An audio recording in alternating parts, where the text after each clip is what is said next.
Recording number 161 భాగవత వివరణము. భూమి మీద ఉన్న భారాన్ని పోగొట్టడం కోసమే ఈ నరనారాయణులిద్దరు కూడా కృష్ణుడుగా అర్జునుడుగా యదువంశంలో కురువంశంలో సత్వగుణమూర్తులుగా పుట్టారు. సత్వగుణమే ప్రధానంగా పుట్టారు వాళ్ళు. అగ్నిదేవుడికేమో స్వాహాదేవి అని దక్షుడి కూతురు వల్ల పావకుడు, పవమానుడు, శుచి అని ముగ్గురు కొడుకులు పుట్టారు. వాళ్ళు యజ్ఞంలో హోమం చేసిన పదార్థం మటుకే తింటారు అని రాశారు. అంటే అర్థం ఏంటి? పావకుడు అంటేనేమో నిప్పు, అగ్నిలో ఏది పడినా స్వాహ అయిపోతుందని మాట వరుస కంటాం. అగ్నిదేవుడి భార్య స్వాహాదేవి. సో అట్లా యజ్ఞద్రవ్యం మటుకే తింటాడు అగ్ని. అట్లాగే పవమానుడు అంటే గాలి, శుచి అంటే జ్వాల.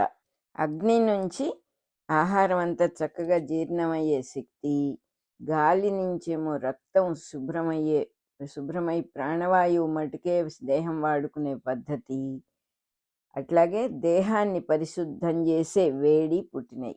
తిన్నదాన్ని జీర్ణం చేసే అగ్ని, ప్రాణాన్ని పరిశుభ్రం చేసే గాలి, శరీరాన్ని పరిశుభ్రం చేసే వెచ్చదనం, ఈ మూడు కూడా ఈ ముగ్గురి వల్ల వచ్చినాయి అన్నమాట. ఈ ముగ్గురి నుంచే 45 విధాలైన అగ్నులు పుట్టినయట. ఇవి సృష్టిలో రకరకాల మార్పులు కలిగిస్తూ ఉంటాయి. ఈ అగ్నులన్నీ కూడా సూర్యరశ్మిలో ఉన్న అగ్ని భూమి మీద ఉన్న వస్తువులన్నిటినీ శుభ్రం చేస్తుంది ఆ వేడి వల్ల. జఠరాగ్ని అంటే పొట్టలో ఉన్న అగ్ని చక్కగా ఆహారాన్ని జీర్ణం చేస్తుంది. ఘర్షణ వల్ల పుట్టిన అగ్ని అంటే రాపిడి వల్ల పుట్టిన అగ్ని అన్నం వండుకోవడానికి, ఏ లోహమైనా కూడా కరిగించటానికి ఉపయోగిస్తుంది. ఆలోచన అనేటటువంటి అగ్ని సృష్టి ధర్మాలన్నిటినీ బయటికి తీసుకొస్తుంది. ఇట్లా 45 విధాలైన అగ్నులు, 45 వెరైటీస్ ఆఫ్ అగ్నులు ఉన్నాయిట. 45 కాకుండా వీళ్ళ తండ్రులైన ముగ్గురు, స్వాహాదేవి భర్త అయిన అగ్నిదేవుడు, అందరూ కలిసి మొత్తం 49 మంది అగ్నులు అన్నారు. వీళ్ళు మన భూమికి 7 విధాలైన సూర్యకిరణాల నుంచి ఒక్కొక్క దాని నుంచి 7గురుగా దిగి వస్తారనమాట. వీళ్ళ నుంచే మనిషి శరీర తత్వంలో ఉన్న సప్తధాతువులు, సప్తస్వరాలు, 7 రంగులు, ఈ మొదలైన విభాగాలన్నీ కూడా వచ్చినాయి. సప్తలోకాలు, సప్త జిహ్వలు, ఇవన్నీ అలాగే వీళ్ళ వల్లే పుట్టినాయి అన్నమాట. ఈ 49 మంది అగ్నులు కూడా వేదనిష్ట ఉన్న వాళ్ళందరూ కూడా యజ్ఞాల్లో ఇస్తారుట. ఈ అగ్నుల్ని ఉపాసిస్తారు. ఉపాసించి ఏ కోరికలు అడిగితే అవన్నీ కూడా ఈ అగ్నులు తీరుస్తూ ఉన్నాయి వాళ్ళకి అని చెప్పారు. ఈ 49 మంది 7 గణాలుగా పనిచేస్తారు. మొత్తం వాళ్ళ ఆ పేర్లన్నీ చెప్పారు. ఒక్కొక్క గణము అంటే గ్రూప్ అన్నమాట. సో వాళ్ళ వెరైటీ అంతా కూడా చదువుతున్నారు. ఒకటి అగ్నిశ్వాత్తులు, బర్హిషదులు, సౌమ్యులు, పితరులు, ఆజ్యపులు, సాగ్నులు, నిరగ్నులు. అగ్నిశ్వాత్తులు అంటే ఎక్కడైనా ఏ పదార్థంలో అయినా సరే ఉన్న అణువులలో ఇమిడి ఉంటారు, యాటమ్స్లో ఇమిడి ఉంటారుట. బర్హిషదులు అంటే దర్భలు పరుచు కూర్చున్నారు అని అర్థం. కానీ వాళ్ళు సూర్యకిరణాలనే దర్భలు అని చెప్పారు. ఇక్కడ సూర్యకిరణాల్లో ఉంటారుట వాళ్ళు. సౌమ్యులు అంటే సోముడి లోకంలో, చంద్రుడి లోకంలో పనిచేసేవాళ్ళు. వీళ్ళ వల్ల శరీరానికి ప్రాణానికి సంబంధం ఏర్పడుతుంది. చక్కగా తీసుకున్న ఆహారం వల్ల శరీరం పోషింపబడుతుంది. రసాత్మకుడనైన సోముడనై నేనే ఔషధులన్నిటినీ పోషిస్తున్నాను అని గీతలో శ్రీకృష్ణుడు చెప్పాడు. అంటే ఆయనే మొక్క అవుతాడు, ఆయనే సమస్తం అవుతాడు, ఆయనే మనం తింటే మనకి జీర్ణమై మన శక్తిగా అవుతాడు. ఆ పరమాత్మే. మనము ఆయన స్వరూపమే, ఎక్కడ ఏమీ తేడా లేదు. వెరైటీ ఆఫ్ క్రియేషన్ అంతే, అంతకంటే ఇంకేం లేదు. పితరులు అంటే గర్భం ధరించడానికి, సృష్టి పెరగటానికి ఆ గర్భధారణని కల్పించేవాళ్ళుట పితరులంటే. ఆజ్యపులు అంటే నెయ్యి తాగువారు. అంటే అర్థం ఏంటంటే శరీరంలో ఉన్న కొవ్వు పదార్థాలన్నిటినీ కూడా కూడబెట్టి సద్వినియోగం, శరీరం మొత్తానికి ఉపయోగపడేటట్టుగా చేసేవాళ్ళు. సాగ్నులు అంటే జీవులలో, ప్రతి జీవిలో ఉన్నటువంటి చైతన్య స్వరూపము అని చెప్పి రాశారు చక్కగా. ప్రతి జీవిలో చైతన్యము అనేది ఫుల్గా ఎక్స్పాండ్ అయి ఉంటుంది అని మనం మర్చిపోకూడదు. ఆ చైతన్యం లేకపోతే కదలలేం, మనం పడిపోతాం అంతే. దాన్ని శవము అని పిలుస్తాం మనం. ఏ జీవైనా సరే కదలకుండా పడి ఉంటే చచ్చిపోయింది అని వాడతాం. అందువల్ల చెబుతూ ఉన్నారు, సాజ్ఞులు అనే మాటకి జీవుల్లో ఉన్న చైతన్యమే ఆ పేరుకి అర్థం. నిరగ్నులు అంటే అగ్ని లేకపోవటము అనే మాట చెప్పారు, కానీ లిటరల్ మీనింగు జీవం లేని మినరల్స్ లాంటి వాటన్నిటిని కాపాడే వాళ్ళే నిరగ్నులు అనేటటువంటి దేవతలు అన్నమాట. అగ్నిలో ఇంకొక వెరైటీ. అగ్నిహోత్రుడికి దక్షుడి కూతుళ్ళల్లో స్వధ అని ఇంకొక భార్య కూడా ఉందిట. ఆవిడకు వయున ధారణి అని 2 ఆడపిల్లలు పుట్టారట. వాళ్ళు జ్ఞానము విజ్ఞానము అద్భుతంగా సంపాదించుకున్నటువంటి పిల్లలట వాళ్ళిద్దరు కూడా. పరబ్రహ్మమునందు నిష్ట గలవాళ్ళుట, పరబ్రహ్మాన్ని తెలుసుకున్న వాళ్ళు. దీనికి అర్థం ఏంటంటే స్వధ అంటే తన్ను తాను ధరించుకొను శక్తి. మనం ఏదో నడుస్తూ ఉన్నాం కానీ అది ఎలా వస్తోంది మనకి అంటే సత్తువ లేదండి అంటాం. ఆ సత్తువనే స్వధ అని పిలుస్తున్నారు అన్నమాట. ఈ స్వధ అనేటటువంటి ఆవిడ తనను తాను ధరించే శక్తిగా పితృలోకంలో ఉంటుంది. అంటే శుక్రశోణిత ధాతువుల్ని ఆశ్రయించి స్త్రీలలో పురుషుల్లో పిల్లలు కలిగించేటటువంటి ధాతువులని ఆశ్రయించి ఉంటుంది ఆవిడ. స్వధ దక్షుడి కూతురు ఆవిడ. బ్రహ్మచర్యంలో ఈవిడకు వయున అనే పుత్రిక పుడుతుంది. ఎవరికైనా కాపరం చేస్తే బ్రహ్మచర్యాన్ని వదిలేస్తే పిల్లలు పుడతారు. ఈవిడకు మటుకు బ్రహ్మచర్యంలోనే వయున అనే కూతురు పుడుతుందిట. వయున అంటే అర్థం ఏంటంటే గాలిలో ఎగిరేది లేక పక్షి. అంటే అర్థం ఏంటంటే బ్రహ్మచర్యాన్ని పాటించే వాళ్ళ శుక్రము చక్కగా తేజస్సుగా మారి దానివల్ల ధారణ పుడుతుంది. ఆవిడయే ధారణి. వీళ్ళిద్దరి వల్ల జ్ఞానం విజ్ఞానం బ్రహ్మనిష్ట వీళ్ళిద్దరి వల్లే కలుగుతాయి అన్నమాట. ఎవరు వాళ్ళు? అగ్నిహోత్రుడికి దక్ష ప్రజాపతి కూతురైన స్వధకి పుట్టిన వాళ్ళు వయున ధారణి అనే పిల్లలు, ఆడపిల్లలు అని చెప్పారు. అంటే ఇవన్నీ కూడా మోక్షం కావాలని కోరి సాధన చేసేటటువంటి వాళ్ళకి వచ్చేటటువంటి స్థితులన్నీ కూడా సృష్టిలో కల్పించబడ్డాయి. ఏ స్థితులు వస్తాయి, ఎలా వాళ్ళు మోక్ష పదాన్ని పొందుతారు, ఏమిటి అసలు మోక్షం అంటే ఏమిటి అంటే, నిజంగా సింపుల్గా చెప్పాలంటే నేర్చుకున్నదంతా వదిలేస్తే మిగిలేది స్వచ్ఛమైన పరబ్రహ్మతత్వం. అంతకంటే ఇంకేమీ లేదు. అన్నీ నేర్చుకున్నాం కదా, అనేకం నేర్చుకున్నాం, బుర్ర అంతా నిండిపోయింది. ఏమండి మౌనం అంటే ఏమిటండి అని అడిగారుట రమణ మహర్షిని. ఆలోచించాలి అనే ఊహ రాకుండా ఉంటే అదే మౌనము అని చెప్పారు ఆయన. మనం అసలు ఊహించను కూడా ఊహించలేము అదేమిటో, అలా ఉంటుంది. అసలు వస్తువు, అసలు తెలుసుకోవాల్సిన విషయం అలా ఉంటుంది. ధారణ శక్తి, జ్ఞానము విజ్ఞానము బ్రహ్మనిష్ట కలిగించే వాళ్ళని కూడా సృష్టించాల్సి వచ్చింది సృష్టిలో మన కోసం అని చెప్పి. ఆ పరమాత్మే సమస్తంగా అయిపోయాడు కాబట్టి ఏది మాట్లాడుకున్నా, ఏది తలుచుకున్నా, ఏ పేరు చెప్పుకున్నా ఆ తండ్రే అని గుర్తుపెట్టుకుంటే చాలు. సతి అనేటటువంటి దక్షుడి కూతురు ఇంకొక ఆవిడ ఉంది, శివుడికి భార్య అని తెలుసు మనకి. ఆవిడ భక్తితో భర్తను ఎంత సేవించినా కూడా ఆవిడకి సంతానం కలగలేదు. అంటే అర్థం ఏంటంటే సతి అనే మాటకి జగత్తు మొత్తానికి అస్తిత్వము అంటే ఎగ్జిస్టెన్స్కి ఆ సతీదేవే కారణం. ఆ సతీదేవి భగవంతుడితో గల సంబంధం వల్ల సృష్టి మాత్రం పుట్టదు. అంటే లయమయ్యే శక్తే కానీ అది కొత్తగా పుట్టే శక్తి కాదు అని చెప్పడానికి పిల్లలు కలగలేదు అని చెప్పారు. ఈవిడకు భగవంతుడితో ఉన్న సంబంధం వల్ల సృష్టి పుట్టదు.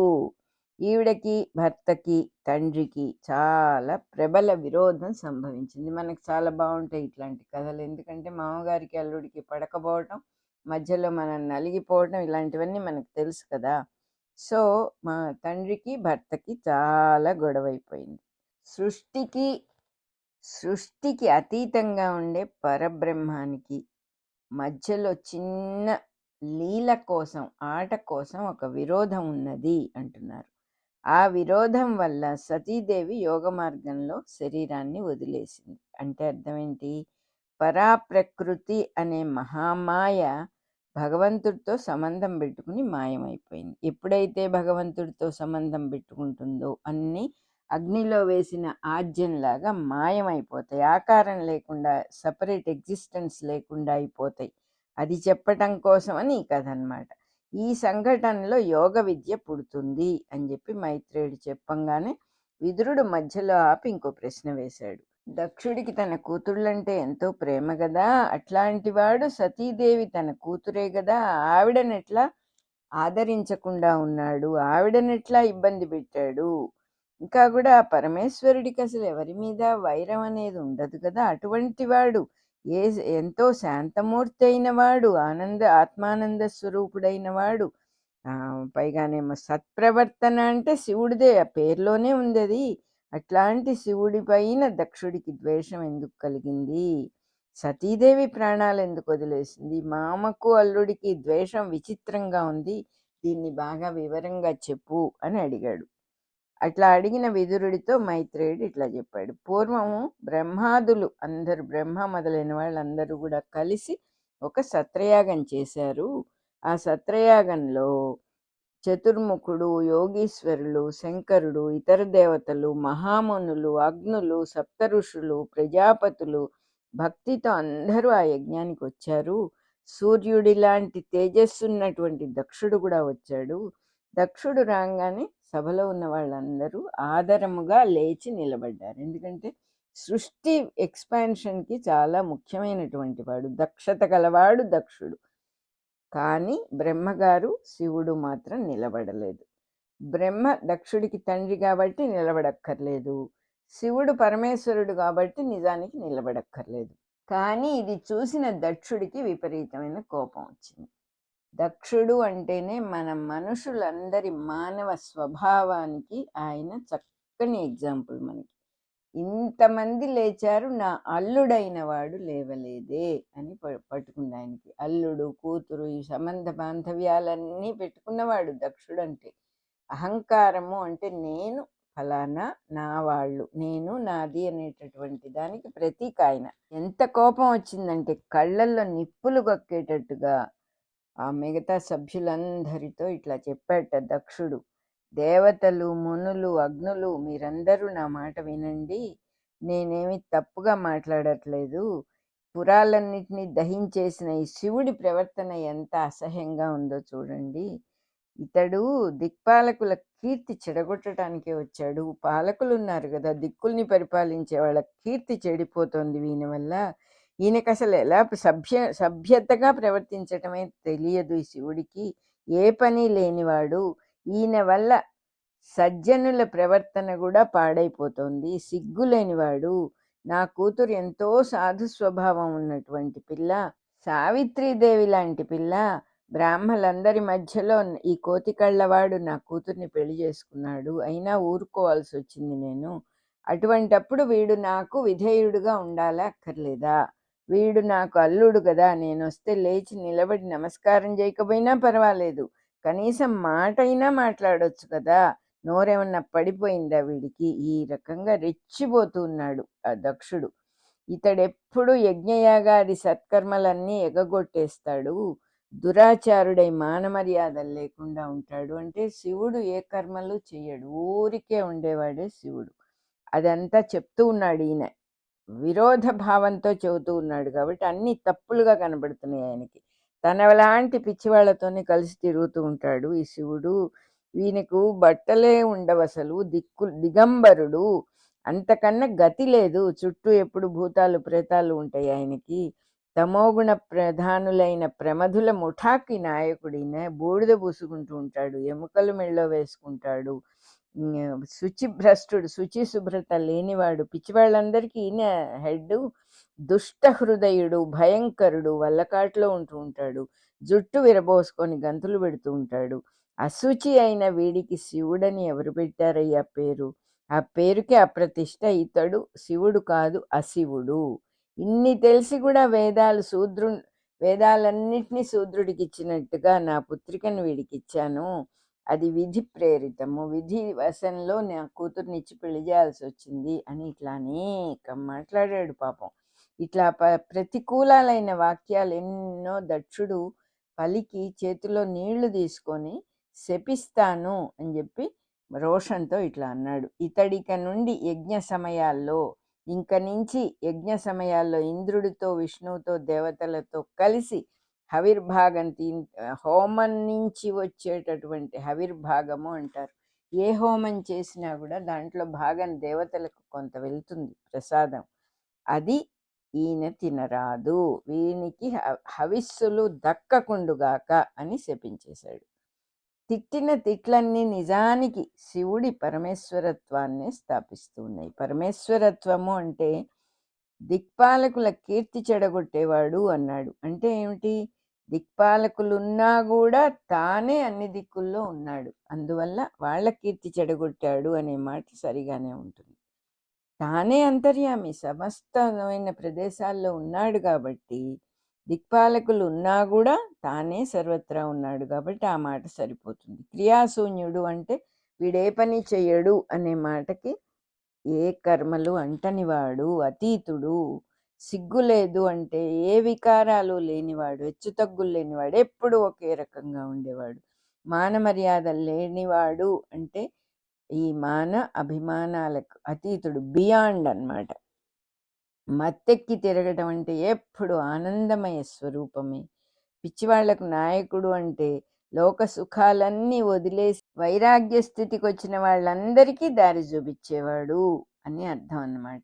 దిగంబరుడు అంటే దిక్కులే ఆయన బట్టలుట, అంబరదేహుడు లేకపోతే ఆకాశమే శరీరంగా ఉన్నవాడు అని.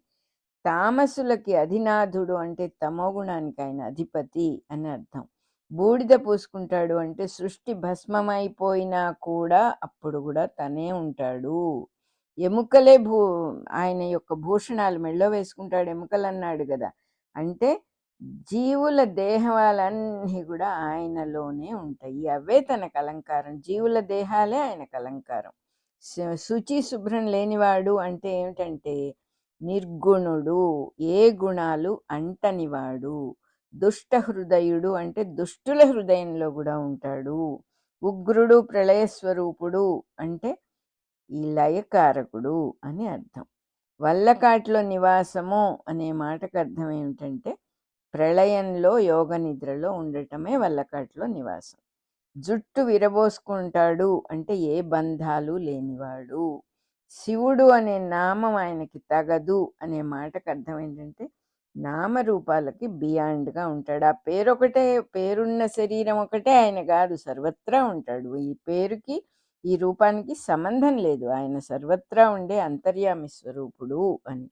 అశివుడు అంటే శుభాశుభాలు తన యందు పర్యవసానమగువాడంటే శుభమైన అశుభమైన ఏదైనా స్వామిలోనే జరగాలి, ఇంకెక్కడా జరగటానికి అవకాశం లేదన్నమాట.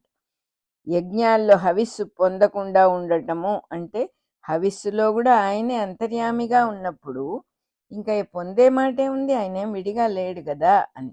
అన్నానికి తన రుచి తెలియనట్టుగా హవిస్సు రూపుడైన వాడికి హవిస్సు ఎలా అందుతుంది, అదే వచ్చింది, అదే చెప్పారు ఇక్కడ.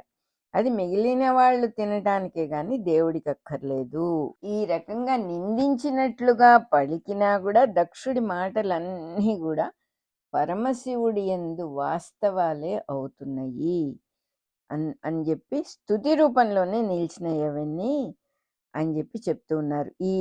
ఆ యజ్ఞం విధి విధానము కాదని పలికెను. యజ్ఞమునకు రుద్రునకు ఇదంతా జరుగుతూ ఉంటే అందరూ విన్నారు. ఎవరున్నారు సభలో? అందరూ దేవతలందరూ ఉన్నారు. వాళ్ళందరూ విని చాలా పొరపాటు, రుద్రుడికి నువ్వు శాపం ఇవ్వటం ఏమిటి, నువ్వు చేసింది సరైన పద్ధతి కాదు, ఇది సరైన యజ్ఞ పద్ధతి కాదు అసలు, శివుడు లేని యజ్ఞం ఎప్పుడు కూడా సరిగా ఉండదు, నువ్వు చేసింది తప్పు అని చెప్పారు. చెప్పంగానే దక్షుడు కోపం వచ్చేసి విపరీతమైన క్రోధంతో గబగబా లేచి తన ఇంటికి వెళ్ళిపోయాడు, తన నివాసానికి వెళ్ళిపోయాడు. అంటే దక్షుడు అనేవాడు అహంకార రూపుడైన ప్రజాపతి.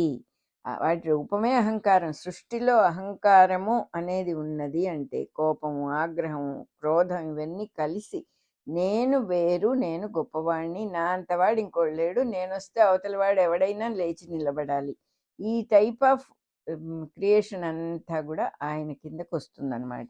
ఒక విధంగా దక్షుడు అంటే మళ్ళీ దక్షత గలవాడనే అర్థం. దక్షత లేకపోతే మళ్ళీ మనిషి ఎక్కడ గర్వపడటానికి కూడా అవకాశం లేదు కదా. దక్షత ఉందని వాడికి గర్వం కూడా ఉంటుందన్నమాట. మన రికార్డింగ్ నెంబర్ 161 అయిపోయింది.